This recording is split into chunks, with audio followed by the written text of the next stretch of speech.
This is a continuation of my video. Um, I can't remember the name of it, but this is part two, and as you can see, uh, it's been a while since I've made part one. I've actually grown a beard, my hair is longer, and my wife and I have moved. So it's been a few months, but anyway, this is a continuation, part two, and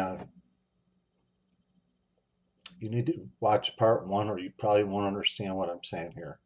Anyway, in the beginning of the Bible, it states that in the beginning, God made the heavens and the earth. And that's a broad statement, okay? And then he expounds on, on what he made each day, okay? Now, on the first day, he said, let there be light, okay? And there's a lot of people that believe that that's when the sun was made. Let there be light. That's not true. Okay, you have to read the Bible a little more carefully. You'll find out that the sun was not made till the fourth day. The sun, the moon, and the stars were made on the fourth day, not the first day. So when God said, let there be light on the first day, he obviously was not talking about the sun, the moon, or the stars. Okay, he was talking about something invisible, something spiritual. Okay, he was talking about spiritual light. Now, spiritual light is hard to define into words. It really is. You hear people say, "Oh, I see the light. I finally saw the light." You know, or you could tell your child, or you could talk about a person and say, "Well, that person's not too bright." It's in our linguistics and our vocabulary throughout the world to use uh, types of words that refer to light when we're trying to describe things or characteristics about people. I got a son, but he's not too bright. My daughter's not too bright. Okay. Uh, when that person's around somebody, she really shines. You know, whatever. It's threaded through human language to use the sun or the characteristics of the sun as a way to describe people or characteristics of people. So it is entwined in humanity, light. Okay.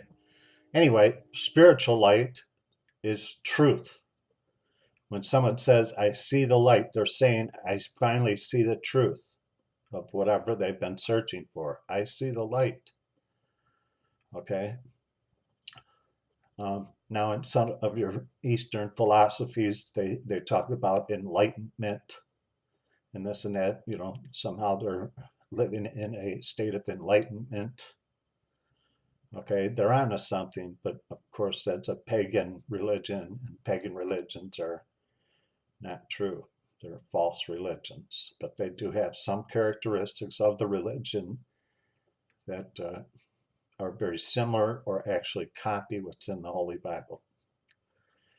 Nevertheless, so you understand, spiritual light is truth, it's knowledge, awareness, wisdom.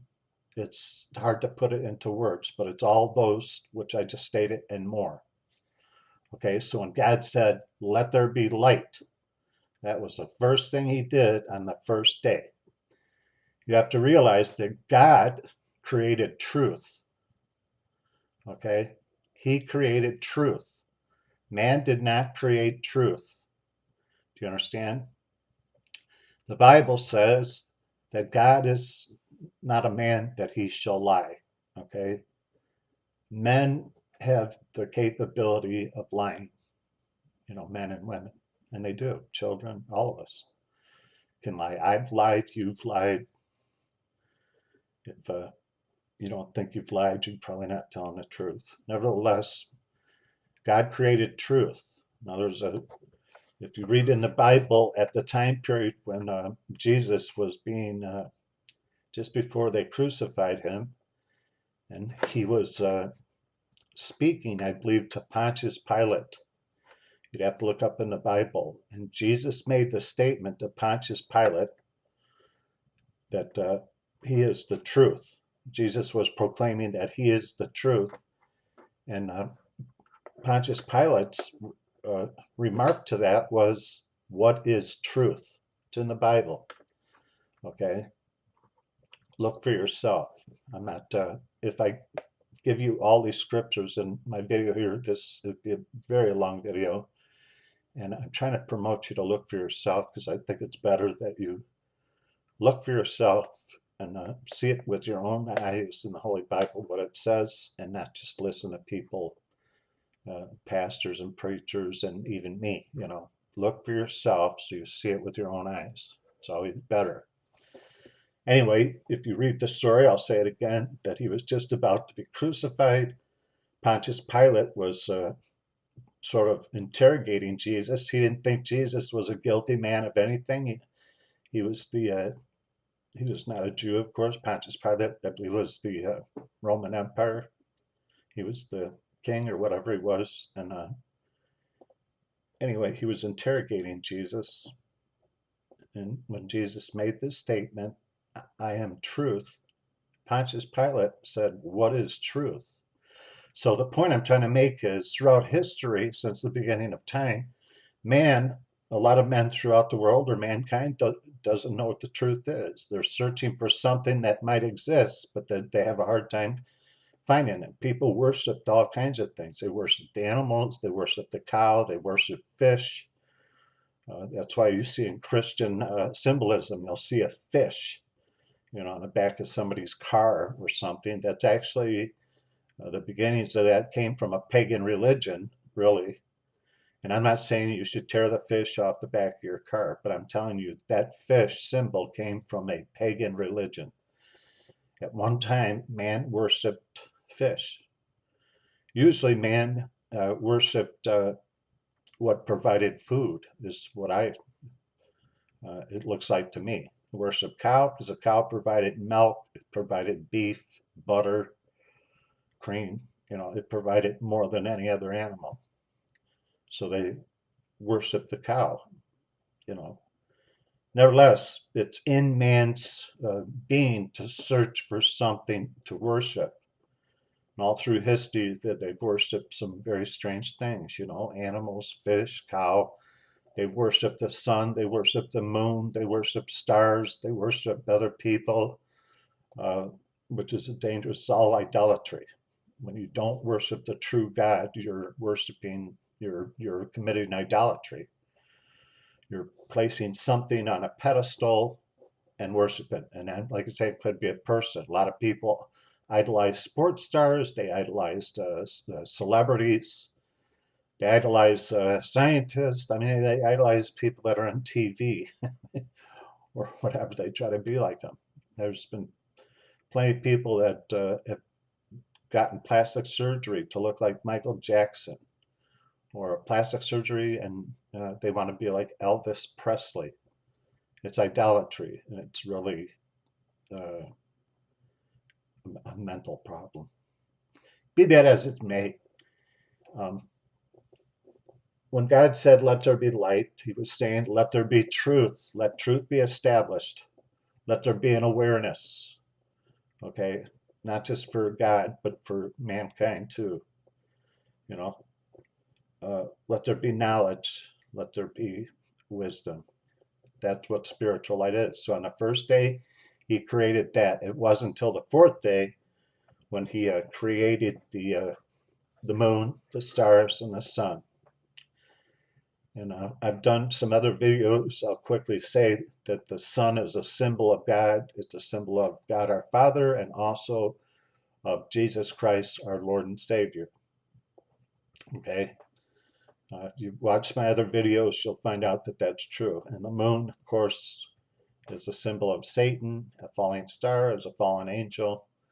The stars that you see up in heaven represent angels. A falling star represents a fallen angel that's fallen from God's grace. Okay? Each angel has a star. I'll give you a few quick examples. When Jesus was born, there were three wise men that followed a star, and when they got underneath that star, there was Jesus Christ. They came to worship him. That star was created when Jesus Christ was born, and that star was an angel. It had to be an archangel, a very top of the line angel. There are different kind of angels, um, archangels, lower angels. There's just not one type of angel. That the brighter the star, the higher up the angel is, because they're really a very bright, shining for God. I mean, there's different kind of angels. Nevertheless, the wise men followed that star, and it led them right to Jesus Christ. Okay, that angel was there to overlook Jesus as an infant.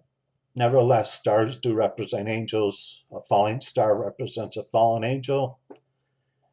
The claim that Satan was a fallen angel. When he did what he did in the Garden of Eden, his star, along with him, was cast into the lowest heaven, which is this world. Okay, there are different levels to heaven. This is the lowest heaven. Anyway, what's left of his physical star, a meteorite, what's left of it, because as you know, when asteroids and meteorites come to this earth, they go through the atmosphere and they burn up and they become smaller, or they can break up. What's left of his star is in the Kaaba in Saudi Arabia, at the Grand Mosque in Mecca.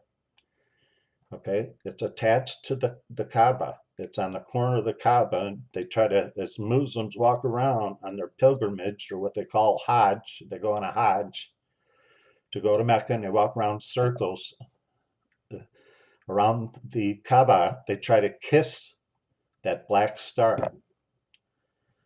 Now, what kind of religions can be very strange in their in their worshiping. Do you understand? Such as Jews go to the Wailing Wall. They go in front of what's left of the Holy Temple, the Temple Mount, and that's what's left of the temple when it got destroyed in 70 A.D. by the Roman Empire. Okay, that's where God used to live, but it got destroyed and he went back up to heaven. But that's what's left of it. But if you look at it in its purest form, they stand in front of a stone wall and they pray, what they call davening. They pray. Now, I've been to that Western Wall. There's a lot of paper stuck in the cracks and crevices, just thousands and thousands of them in every little crack. I guess they're all prayers. So look at it in its purest form. A person goes to a wall, they stick a prayer in a crack of a stone, okay, and pray to God. That's peculiar, okay? It's a strange thing. It's peculiar, okay? Muslims go to Mecca. That's the most holy site. They have other sites in Medina. They have the Dome of the Rock on top of the Jews' Temple Mount, which is an ongoing problem. That's one of the Muslims' holy site on top of the Jews' only site. Nevertheless, the Grand Mosque, they walk around in circle. So in its purest form, here's a bunch of human beings with white robes on them, walking around in a circle around this building that has a black cloth over it. Now, and then it has on one corner what's left of a star. And they walk around that building with the black cloth around in circles, and they try to kiss what's left of that star. That's a weird, strange, isn't it? Do you understand? Take a look away all the fanfare and look at it, and it's naked. Look at it like naked. Like, you understand what I'm trying to say? Here's human beings walking around circles around this building trying to kiss what's left of a meteorite. That's a very peculiar religion, very strange thing to do, isn't it? I can understand praying to a God that you might believe in, But can you understand making a long pilgrimage, taking off time for work, maybe going thousands of miles and taking off a month of work or a week to go to this place and change your clothing into a white robe and then walk around in circles around this building with a black cloth on it and then try to kiss a corner that has what's left of a star? That's very peculiar, very strange, isn't it? Of course it is. But there's oddities in all religions, okay? Mankind is the one that gives value to what they're doing, okay? But if you take away man's value from that and look at it in its naked form, it's very strange to go to another country, Mecca, and walk around in circles and try to kiss a corner of a building. That's a strange thing, okay? The Christians do strange things too. You know, they put their children in water. They call it baptism. You know, they put an infant in water and the infant comes out of the water, or they do it as an adult. You know, they go in a creek, they go down in the water, they come up. It's a strange, peculiar thing, but it has value to it. They call it being baptized. But if you take away the value, it's a very odd thing to do. To go in a body of water, go down, come up. Most people do that when they take baths every night. I mean, it's very strange, but it is what it is. It has meaning in the Christian faith. They have other things that are oddities. I mean, if you look at, for example, and I don't want to pick on any of the denominations, but the one that most people would commonly know is Catholicism. Their religious leader, the Pope, he wears very strange clothing and a big, ridiculous looking hat. And all the clergymen wear pink or purple dresses. They look like a female dress, very colorful. And they all wear, including the Pope, they wear what we would call gay clothing, gay apparel, very colorful, very floral, very a lot of color in it, and like a dress. And I'm not trying to pick on, I'm just seeing it for what it is, without the value that their followers put on that. If I was to look at the Pope and not realize that he's the religious leader of the Catholic persuasion, I would say that man has a ridiculous looking hat that's really tall.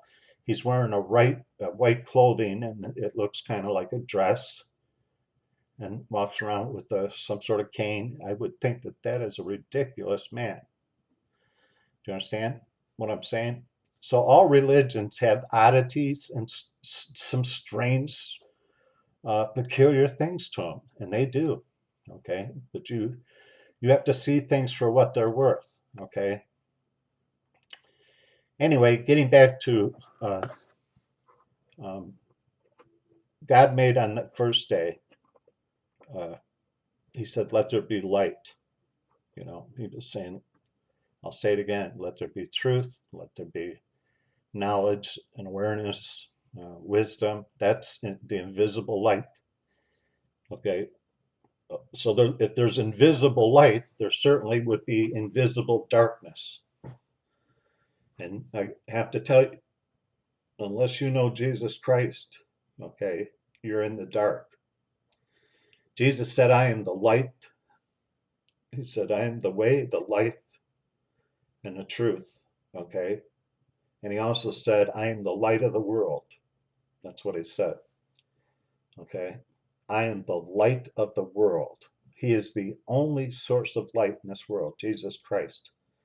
So if he's the only light in this world, all others are either fake or religions that hold you in the dark, because Jesus makes a profound statement. I am the light of the world. He didn't say I am just one of many lights in the world. He said, I am the light of the world. That means all other religions are fake, they're phony, and they hold you in the dark. They're either made by man or made by Satan. Those are the only two that they could be made from, because the true religion is made from God, right? The one true God made the true religion. Okay, the one true God is the God of Abraham, Isaac, and Jacob. He's the one true God of Judaism, and also the same God of Christianity. Okay, Christianity and Christians and Jews worship the same God. Basically the only difference is the Jews don't believe Jesus Christ is the Messiah. And I'm not going to get into that. That's done on purpose. They were through their fall came salvation to the rest of the world, to the Gentiles, and now is the time of the Gentiles. Someday it'll be time of the Jews, and I explain and teach that on other videos. But I want to give you a little more food for thought in believing in God. Okay,